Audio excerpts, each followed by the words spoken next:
Ariel was very independent. She just loved to bake and dance and draw and run.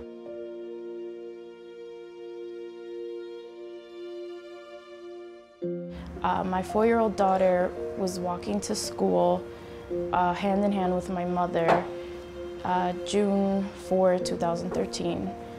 And there was a speeding driver who drove up onto the sidewalk and hit both of them.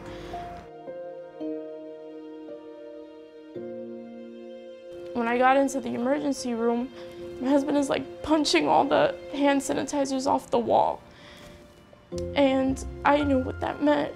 You know, they tried everything, and she just didn't make it. She's just too small. The loss of a child is really just every parent's worst nightmare, and it is worse than anyone can imagine. I lost my son 4 years ago from a reckless driver. He lived a few hours, but they were not able to save him. So the last words he said to me were, "I love you, Mommy."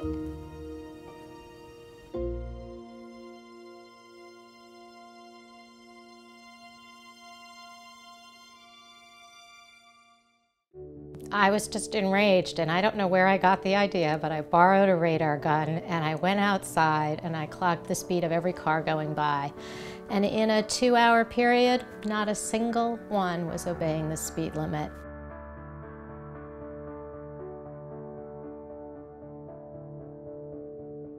This is really outside of my comfort zone.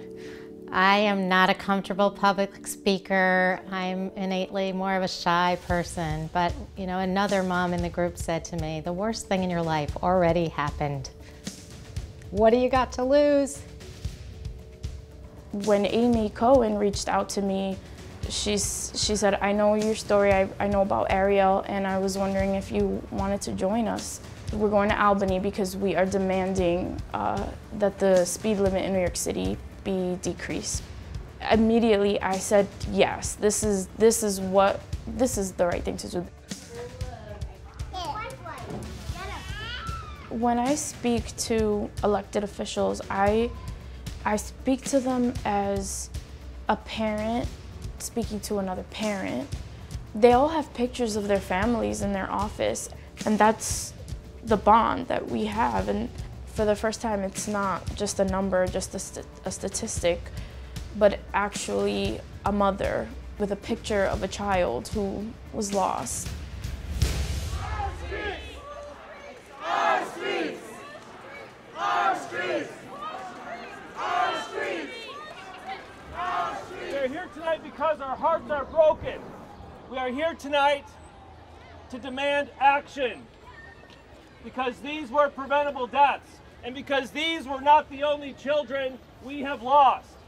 The rally in Park Slope, it was inspiring to see so many children leading, and it made me feel hopeful, and it made me remember that the young people are our future. I will go out and I will advocate and educate, and the drivers who I think will really change are these kids right here. Whole street! Our streets! Whole street! Our streets! Whole street!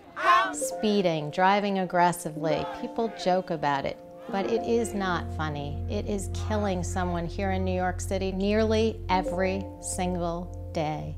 There's like a brand, there's like this cool image that goes with driving fast and driving violently.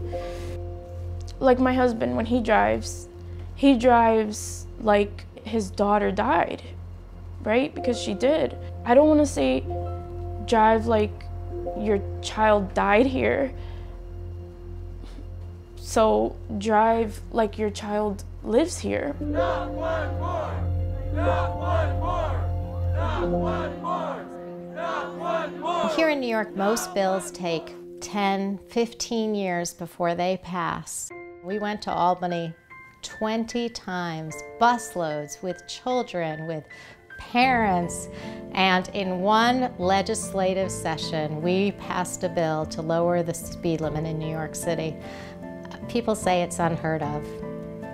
A year after my son died, we had lowered the speed limit. The signs were everywhere on my street to drive 25 miles per hour, and a 5-year-old boy was struck in the exact same location as Sammy.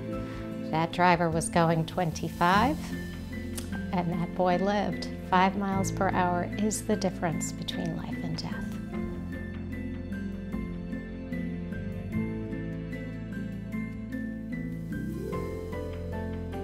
Right now, we are trying to get speed safety cameras in front of schools because we got the speed lowered, but now we need the cameras to enforce that. Also, prosecuting violent drivers and street redesign is a very big initiative for us, changing the way the streets are to protect pedestrians.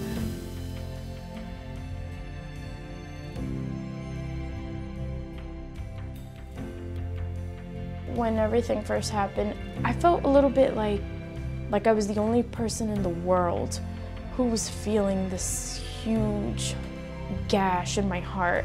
Meeting these other mothers, it really made me realize that there are other mothers who know this pain and who get up every day and put one foot in front of the other, not just to go on, but to honor your child.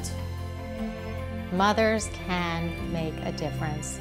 Mothers who are scary and mad can come together and say enough is enough. My name is Amy Cohen. I am Sofia Russo. And I am a scary mommy. I am a scary mommy.